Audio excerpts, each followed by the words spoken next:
Shalom Bapak Ibu Saudara-saudara kekasih dalam nama Tuhan kita, Tuhan Yesus Kristus. Dan selamat bertemu kembali di YouTube saya, Pendeta Rudolf H. Pasaribu Channel.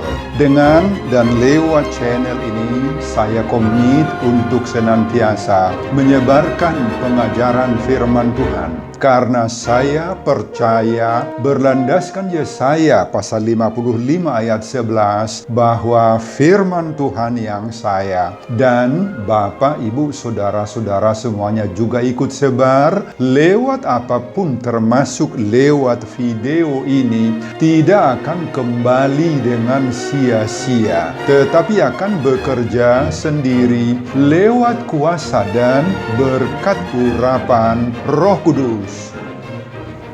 Mari Bapak Ibu, Saudara-saudara semuanya, saya ajak membantu saya menyebarkan pengajaran firman Tuhan, khotbah di ibadah minggu ketiga sesudah Trinitatis, 20 Juni 2021, terambil dari kitab 2 Korintus pasal 6, ayat 1 sampai dengan ayat 10, dan epistel dari kitab Ayub pasal 38, ayat 1 sampai dengan ayat 11. Diikat oleh topik atau tema pelayanan yang penuh kasih.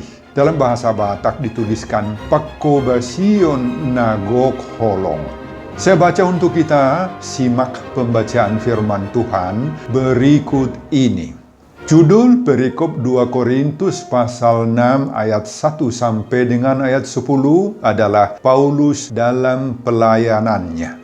Sebagai teman-teman sekerja, kami menasihatkan kamu supaya kamu jangan membuat menjadi sia-sia kasih karunia Allah yang telah kamu terima. Sebab Allah berfirman, pada waktu aku berkenan, aku akan mendengarkan engkau. Dan pada hari aku menyelamatkan, aku akan menolong engkau. Sesungguhnya waktu ini adalah waktu perkenanan itu. Sesungguhnya hari ini adalah hari penyelamatan itu. Dalam hal apapun, kami tidak memberi sebab orang tersandung, supaya pelayanan kami jangan sampai dicela. Sebaliknya, dalam segala hal, kami menunjukkan bahwa kami adalah pelayan Allah, yaitu dalam menahan dengan penuh kesabaran dalam penderitaan, kesesakan, dan kesukaran.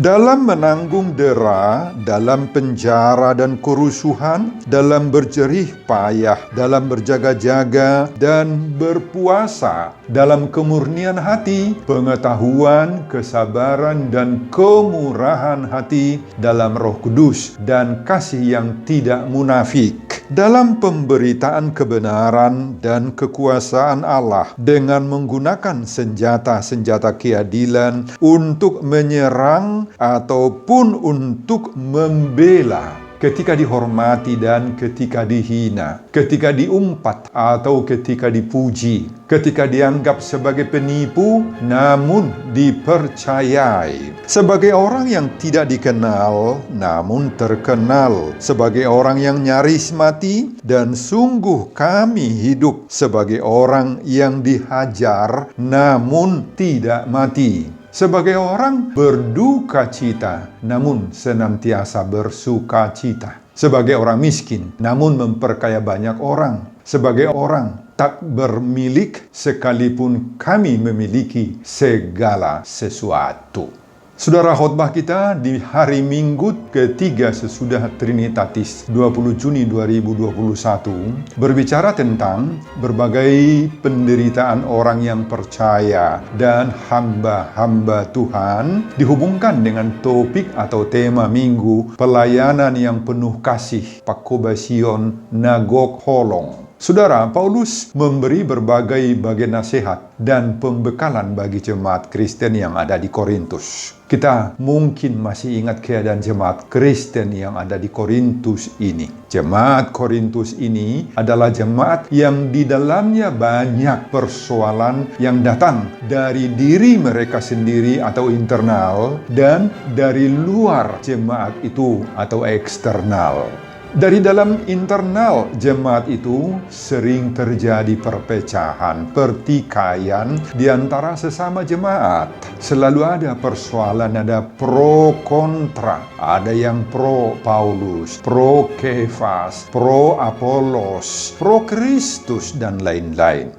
Dari luar jemaat atau eksternal muncul pengajar-pengajar palsu atau pengajar sesat yang tidak sesuai dengan pengajaran Kristus dan rasul-rasul. Jadi Bapak Ibu dan saudara-saudara, jemaat Korintus ini adalah jemaat yang rawan, mudah sekali tersulut dengan pengaruh buruk, dengan perpecahan, dengan ketidaksehatian dalam hidup warga jemaat. Itu sebabnya Paulus berusaha meluruskan keadaan ini lewat kedua surat Korintus ini. Pada awal suratnya ini Bapak Ibu, Paulus menyapa jemaat itu dengan ucapan yang sangat lembut. Dia menuliskan, sebagai teman-teman sekerja, kami menasihatkan kamu. Paulus menganggap bahwa jemaat itu adalah teman sekerja, fellow worker di ladang Tuhan. Jadi warga jemaat itu bagi Paulus sendiri, Bapak Ibu dan saudara-saudara, bukanlah objek pelayanan, tetapi subjek, pelaksana-pelaksana, pelaku-pelaku pelayanan, teman sepelayanan daripada Paulus sendiri. Apa artinya itu? Jemaat itu Bapak Ibu bagi Paulus sama-sama penting, sama-sama berharga, sama-sama berperan dalam pekerjaan Tuhan. Jemaat itu memiliki tanggung jawab yang sama, yang tidak boleh menjadi penonton, penggembira saja. Dia harus melayani, mereka harus bekerja sesuai dengan talenta, berkat-berkat pemberian-pemberian Tuhan yang ada pada mereka. Karena begitu pentingnya peranan dari warga jemaat itu bagi Paulus, maka selanjutnya dalam khotbah ini sendiri, Paulus mengisi jemaat itu beberapa pengajaran yang sangat-sangat urgen sekali. Apa isi pengajaran Paulus kepada jemaat Korintus yang sangat-sangat urgen itu? Mulai dari ayat 1 sampai dengan ayat 10 khotbah kita ini. Pada ayat 1, ayat 2, Paulus melihat ada bahaya yang sangat serius sedang menghadang hidup jemaat Korintus itu. Yakni apa? Pertama, ada kecenderungan warga jemaat melupakan dan menyia-nyiakan kasih karunia Allah dalam hidup mereka. Kedua, jemaat Korintus tidak menyadari bahwa hidup ini adalah kesempatan yang baik menerima keselamatan dari Kristus, yang jika tidak digunakan akan habis, akan berlalu begitu saja, dan kita tidak lagi menerima keselamatan itu. Saudara, inilah yang diingatkan oleh Paulus di awal khotbahnya ini. Paulus menegur jemaat Korintus itu agar jangan pernah menyia-nyiakan kasih karunia Tuhan yang telah dicurahkan dalam hidup mereka. Kemudian pada ayat 3 sampai ayat 7, Paulus menunjukkan kepada jemaat Korintus karakter tangguh daripada Paulus di saat menghadapi berbagai cercaan, tantangan, teror, baik itu teror mental ataupun teror spiritual, kerohanian. Paulus menjadikan dirinya teladan, panutan, sitiruon. Paulus mengatakan di sana, Bapak Ibu, dalam hal apapun, kami tidak batu sandungan bagi orang lain. Sebaliknya, dalam segala hal, kami menunjukkan diri kami bahwa kami adalah pelayan Allah. Tetap sama, tidak berubah-ubah, tidak pelin-pelan. Kami menjaga diri kami. Di dalam penderitaan, kesesakan, kesukaran sekalipun, kami mampu bertahan dengan penuh kesabaran. Di saat menanggung dera, dalam penjara, dalam kerusuhan, dalam berjerih payah, dalam berjaga-jaga, dan berpuasa, kami tegar. Kapanpun kami memiliki kemurnian hati, kami memiliki pengetahuan, kesabaran, dan kami memiliki kemurahan hati. Kami selalu hidup dalam Roh Kudus dan dalam kasih yang tidak munafik. Dalam pemberitaan kebenaran dan kekuasaan Allah, kami menggunakan senjata-senjata keadilan untuk menyerang atau untuk membela. Bapak, Ibu, dan saudara-saudara, apa artinya itu semua?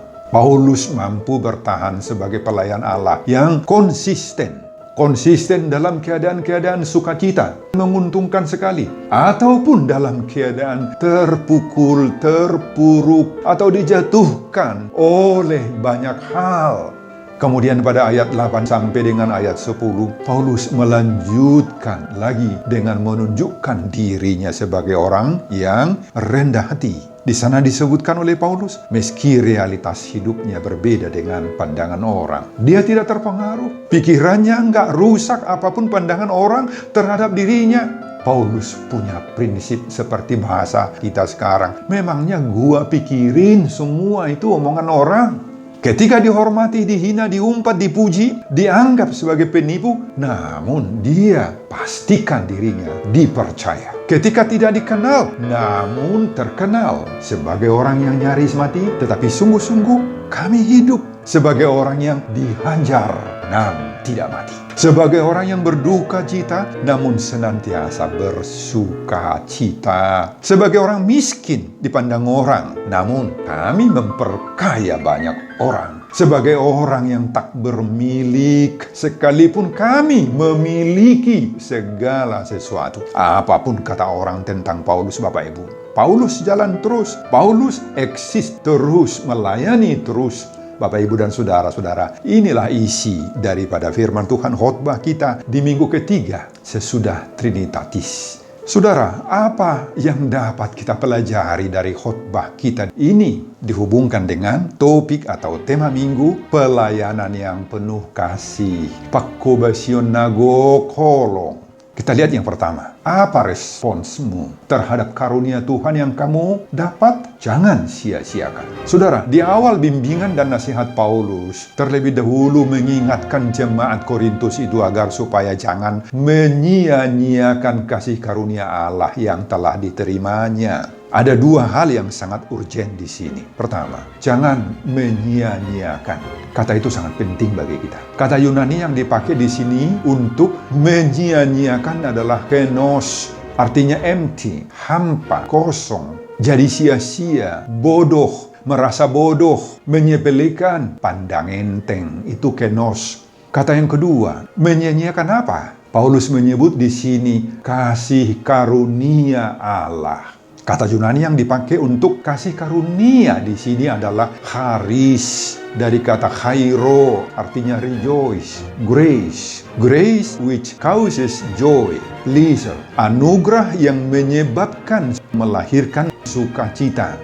Jadi Bapak Ibu, kasih karunia Allah inilah yang membuat kita bersukacita, memiliki damai sejahtera, penuh semangat dan gairah. Itulah charis atau chairo. Saudara, inilah yang diingatkan oleh Paulus juga bagi kita di saat ini. Bapak, Ibu, dan saudara-saudara, jangan pernah menganggap kosong, menganggap remeh, pandang enteng terhadap apa? Terhadap kasih karunia, berkat-berkat Allah. Jangan sia-siakan, jangan pernah menganggap remeh pemberian pekerjaan Allah yang terjadi di dalam diri Bapak, Ibu, dan saudara-saudara. Jangan menganggap sepele, jangan merasa bodoh terhadap pekerjaan Tuhan yang sudah kita alami sendiri. Nah, itulah kasih karunia Allah, Bapak, Ibu. Jadi banyak sekali kasih karunia Allah yang sudah kita terima, toh banyak. Apa kasih karunia Allah yang tidak boleh dianggap sepele, Bapak Ibu? Pada ayat 2 ini, kita temukan dua wujud kasih karunia Allah dalam diri kita. Wujud yang pertama dari kasih karunia itu disebut di sini Allah berfirman. Berfirman, inilah anugerah kepada kita diberikan firman Allah. Firman Allah atau berita Injil atau pengajaran para rasul-rasul yang sudah sampai kepada jemaat Korintus dan kita. Ini jangan disepelekan, Bapak Ibu. Jangan merasa bodoh kita terhadap firman, terhadap khotbah, terhadap pengajaran Allah yang sudah sampai kepada kita. Hargai firman Allah itu. Hargai. Wujud yang kedua, apa? Pemberian Allah kepada kita, anugerah Allah. Keselamatan yang sudah dilakukan, dikerjakan oleh Yesus Kristus. Terima, hidupi keselamatan ini hari ini juga, sekarang juga. Jangan sia-siakan, jangan tunda-tunda keselamatan yang sudah diberikan oleh Tuhan itu kepadamu. Kata Paulus kepada kita saat ini mengingatkan kita, jangan tunda-tunda, jangan sepelekan itu. Saudara, inilah yang harus kita amalkan saat ini. Kedua wujud pemberian Allah yang sangat-sangat urgen ini, firman Allah dan keselamatan, itu harus kita hargai, kita hidupi. Jangan kita merasa bodoh dengan kedua jenis anugerah Allah ini. Kedua wujud pemberian Allah inilah yang membuat kita joy, bersuka cita. Hidup kita berada di dalam damai sejahtera. Kita akan punya semangat meskipun kita berhadapan dengan berbagai-bagai tantangan, pergumulan, kemelut, penderitaan hidup. Saudara, bagaimana caranya kita menghargai firman Tuhan itu? Jika saudara ditegur, dikritik, dan seolah-olah dikecam oleh firman Tuhan itu melalui khotbah, lewat pengajaran Alkitab yang saudara dengar, maka kita, Bapak, Ibu, dan saudara-saudara, jangan berkecil hati, jangan merasa tersinggung, apalagi jangan marah, tetapi hendaklah saudara merasa bersyukur kepada Tuhan. Tuhan masih memberi firman yang menegurmu, memperbaiki diri perilakumu yang sudah mulai melenceng dari kehendak Allah. Masih ada waktumu untuk bertobat, untuk kembali ke jalan Tuhan yang benar, dan syukurilah firman Tuhan yang seperti itu. Amin, Bapak Ibu. Katakanlah, puji Tuhan, saya dikoreksi, saya ditegur, saya diingatkan oleh firman Tuhan. Karena tidak selamanya khotbah itu menegur, mengkritik kita, Bapak Ibu. Tidak selamanya. Syukuri semua khotbah-khotbah yang kamu dapat. Amin, Bapak Ibu. Karena ada firman-lah, maka kita bisa bertahan. Kita nggak putus asa, kita nggak kolaps, kita nggak madele, Bapak Ibu. Firman-lah yang membuat kita bisa bersemangat. Karena adalah kepastian keselamatan itu, maka kita percaya bahwa di saat kita menghembuskan nafas terakhir kita kelak, kapanpun itu, kita masuk surga. Ada jaminan, ada garansi dari Yesus Kristus. Maka dengan kepastian keselamatan itu, Bapak Ibu, kita terus bersemangat, kita bergembira, joyful, delightful dalam iman kerohanian kita. Karena sudah tersedia surga bagi kita. Amin. Pengajaran yang kedua, semoga kita memiliki karakter tangguh seperti Apostel Paulus.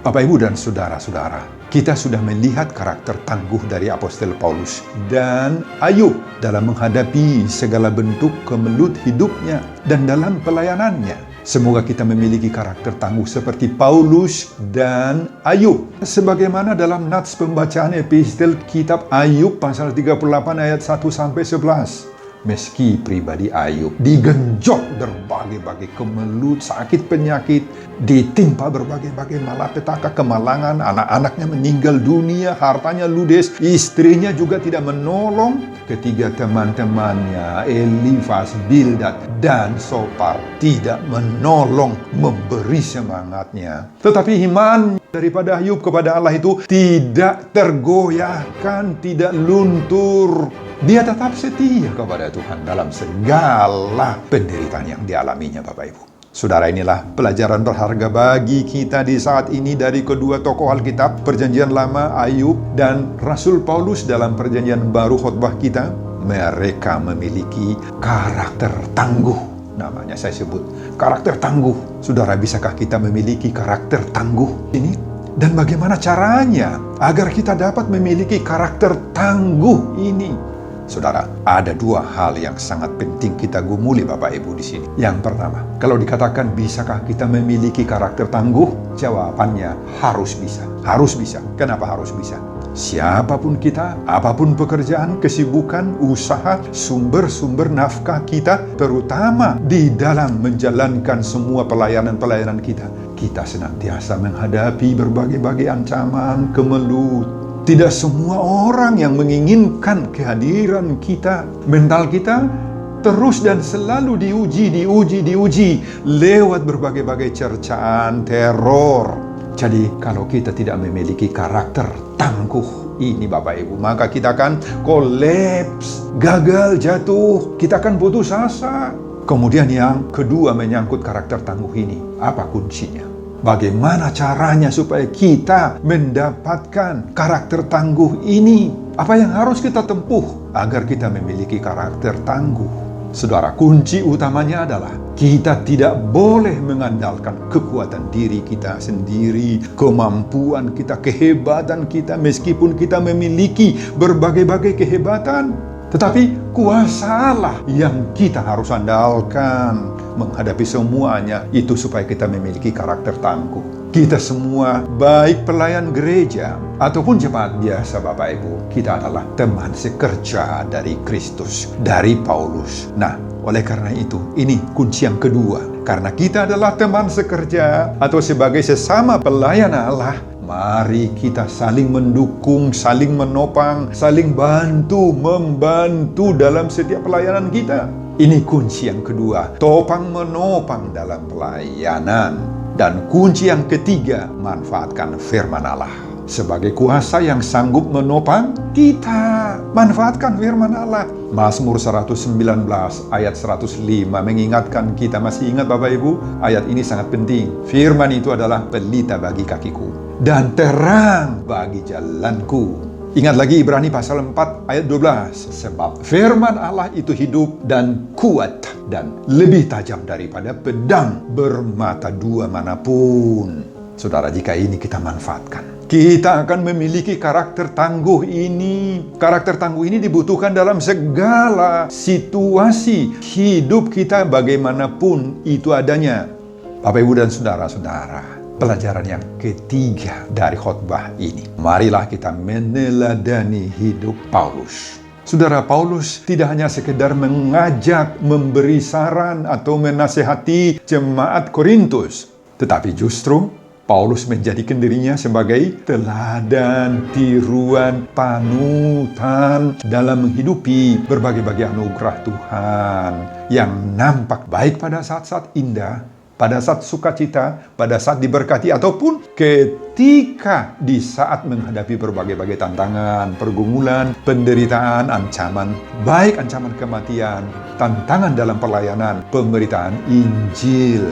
Bapak, Ibu, dan saudara-saudara, apa yang sangat perlu kita teladani dari Paulus? Itu rupanya.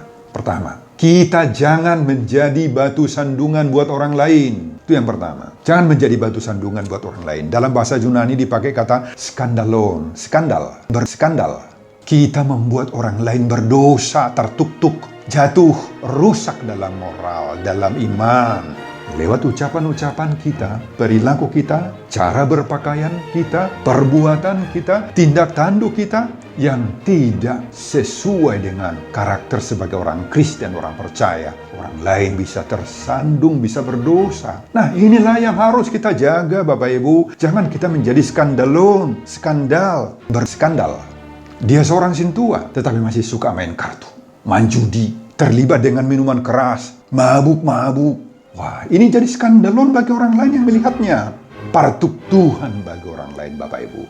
Dia seorang pekerja gereja, sekali lagi pertohonan. Apakah itu sintua, pendeta, dirijen kor, ketua marturia, diakonia, koinonia, dan lain-lain. Tetapi masih terlibat dengan perilaku najis, main-main perempuan, suka film-film yang gak benar, film porno, homoseks, lesbian. Ada perilaku-perilaku seperti yang biasa dilakukan preman, tukang pukul yang dia lakukan. Bapak, Ibu, dan saudara-saudara, ini menjadi skandalon. Hati-hati, jauhkan itu. Hindari dirimu dari skandal-skandal buruk seperti itu. Nggak berkenan sama Tuhan. Teladan yang kedua, mampu bertahan dalam semua cobaan hidup.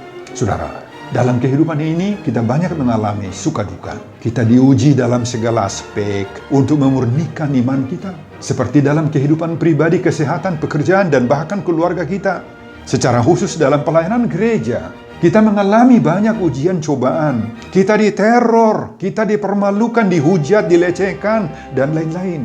Saudara, inilah konsekuensi daripada iman, daripada kepercayaan, daripada kesetiaan kita mengikut Kristus. Itu konsekuensinya. Banyak hambatan. Tidak ada yang lurus-lurus Bapak Ibu. Berliku-liku kehidupan kita, pelayanan kita. Banyak kesukaran yang harus kita hadapi. Tidak selalu manis-manis saja, senang-senang saja. Kita dibayang-bayangi rasa takut. Banyak yang akhirnya murtad karena tidak mampu setia sampai akhir. Dia mengkhianati imannya, panggilannya. Saudara, jangan terkejut kalau hal-hal seperti itu terjadi dalam diri kita.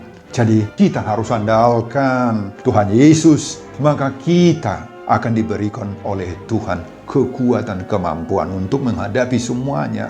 Itulah yang perlu kita teladani dari Paulus. Dia sukses dalam hal itu. Teladan yang ketiga dari Paulus, mampu hidup dalam segala situasi dan kondisi. Bisa seperti Paulus dalam hal khotbah ini, bisa miskin, bisa kaya, bisa berduka, bisa bergembira, mampu hidup dengan atau di bawah tekanan-tekanan apapun, tetapi kita tidak terganggu dalam hal iman.